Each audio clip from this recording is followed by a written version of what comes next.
เพ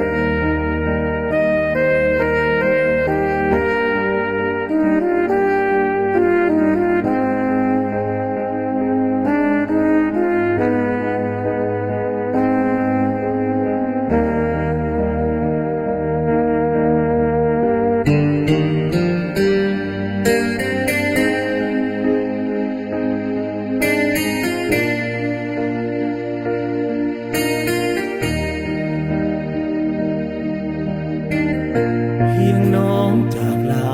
น้ำตาข้าตกเจ็บซ้ำและกำในอกดังไฟนรกเผาใจเห็นหน้าทุกวันน้องก็จากไปสู่ดินแคว้นอันแสนไกล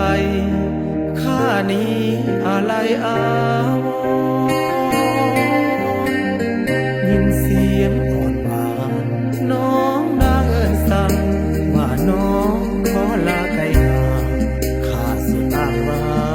งเพียอ่อนขอจงโชคดีเถิดนา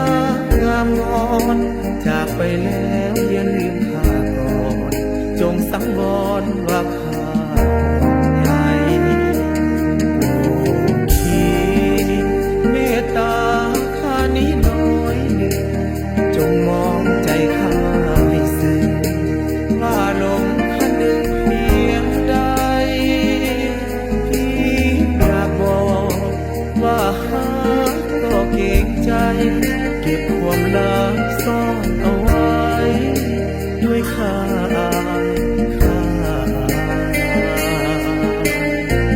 สิ้นเสียงสั่งลา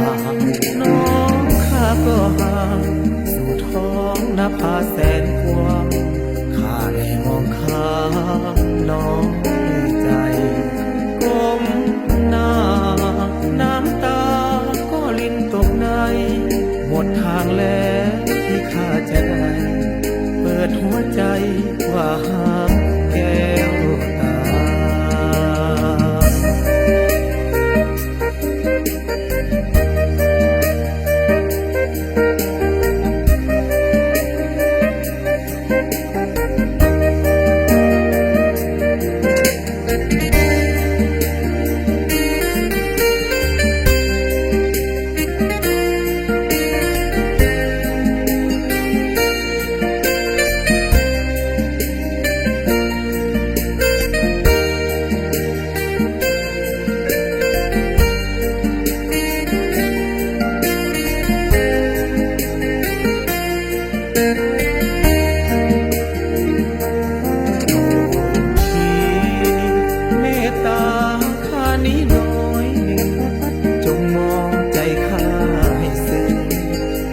ลงคันหนึ่งเพียงใด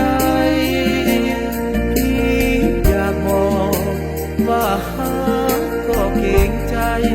เก็บความลับซ่อนเอาไว้ด้วยข้า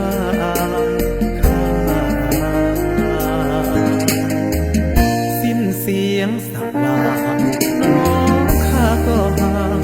สู่ท้องนภาแสนกว้างข้าได้มองข้างน้องใจก้มหน้าน้ำตาก็ลิ้นตกในหมดทางแล้วที่ข้าจะได้เปิดหัวใจว่าหา